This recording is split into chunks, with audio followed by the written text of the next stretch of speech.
ایک بادشاہ کی 7 بیٹیاں تھیں۔ بادشاہ نے اپنی ساری بیٹیوں سے سوال کیا گیا، تم کس کا دیا کھاتی ہو، کس کا دیا پہنتی ہو؟ بڑی 6 بیٹیوں نے کہا، ابا حضور، ہم آپ کا ہی دیا کھاتے ہیں اور آپ کا ہی دیا پہنتے ہیں۔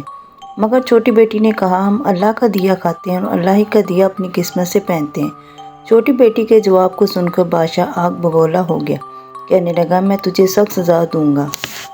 اپنے جلادوں کو بلایا کہ اس کے جسم سے سارے زیورات اور قیمتی کپڑے چھین کر پرانے کپڑے پہنا کر کسی ویران میں چھوڑ دو، تاکہ میں دیکھوں کیسے اس کا اللہ اسے کھانا کھلاتا ہے اور کیسے اپنی قسمت سے پہنتی ہے۔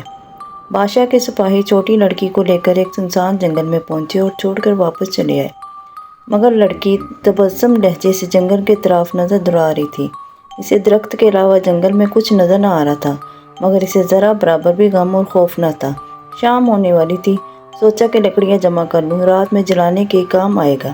لڑکی جنگل میں دوڑ دوڑ کر لکڑیاں جمع کر رہی تھی کہ اچانک اس کی نظر جنگل کے بیچ ایک جھونپڑی پہ پڑی، جس میں ایک بکری بندھی تھی۔ اسے تعجب ہوا، جھونپڑی کے قریب گئی تو دیکھا کوئی بوڑھا چارپائی پر لیٹا ہے۔ بوڑھا نے لڑکی سے پوچھا، تم کون ہو، تم یہاں کیسے آئی؟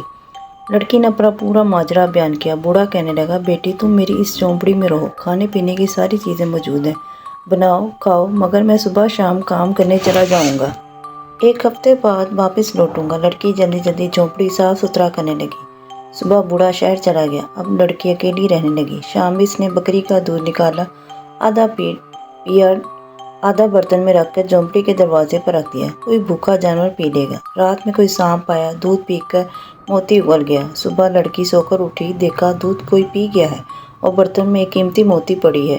اس نے سانپ کے چلنے کا نشان دیکھا، اسے پورا یقین ہو چکا تھا کہ سانپ دودھ پی گیا، وہ خوشی میں موتی اگل گیا۔ اس طرح ہر روز بکری کا دودھ نکالتی اور آدھا دودھ پی لیتی اور آدھا برتن میں رکھ دیتی۔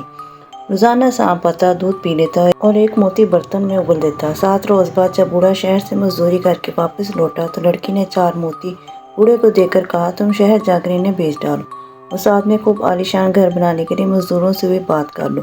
بوڑھا موتیوں کو بیچا اور گھر میں بننے لگا۔ کچھ ہی دنوں میں اچھی بلڈنگ تیار ہو گئی۔ لڑکی نے خوب اعلیٰ قسم کے کارخانے بسا دیے اور شہر کی ملکہ بن چکی تھی۔ اب اس شہر کا نام لوگوں میں مشہور ہو گیا، دنیا سے لوگ اس میں سیر و تفریح کے لیے آتے اور تعریف کرنے لگے۔ کچھ ہی دنوں میں شہر کا چرچا لڑکی کے باپ راجا اور 6 بہنوں کو بھی ملی۔ راجا کو بھی وہ شہر دیکھنے کا شوق ہوا۔ راجا اپنی ساری شہزادیوں کو لے کر شہر میں آیا اور ملکہ کے پاس پہنچا، مگر ملکہ خوب اعلیٰ قسم کے لباس اور زیورات میں ملبوس تھی۔ اس نے ان کی خوب خاطر و تواضع کی۔ پھر راجا نے کہا، اپنا چہرہ کھولو، میں تمہیں دیکھنا چاہتا ہوں۔ ملکہ نے کہا، ٹھیک ہے، ابھی میں کپڑے بدل کر آتی ہوں۔ ملکہ اپنے کمرے میں گئی۔ اس نے وہی پرانے پھٹے کپڑے پہنے جس کپڑے میں راجا نے اپنے درباریوں کے ذریعے جنگل میں چھوڑا تھا۔ ملکہ اپنے باپ راجا اور 6 بہنوں کے ساتھ پہنچی اور بولی، دیکھو مجھے۔ راجا اور بہنیں دیکھ کر حیران رہ گئے۔ اس کی ساری بہنیں بھی اس پر رشک کرنے لگیں اور سوچنے پر مجبور ہوئیں کہ اگر ہم بھی کہے ہوتے کہ ہمیں اللہ روزی دیتا ہے تو شاید ہم بھی ملکہ بن کر مالدار ہو جاتے۔ راجا رونے لگا، اسے احساس ہو گیا کہ رزق دینے والا اللہ کی ذات ہے۔ کسی دنیا کے راجا پاس اتنی طاقت نہیں کہ کسی کو روزی دے سکے اور مالدار کر دے، اور ہر چیز پر اللہ ہی قادر ہے۔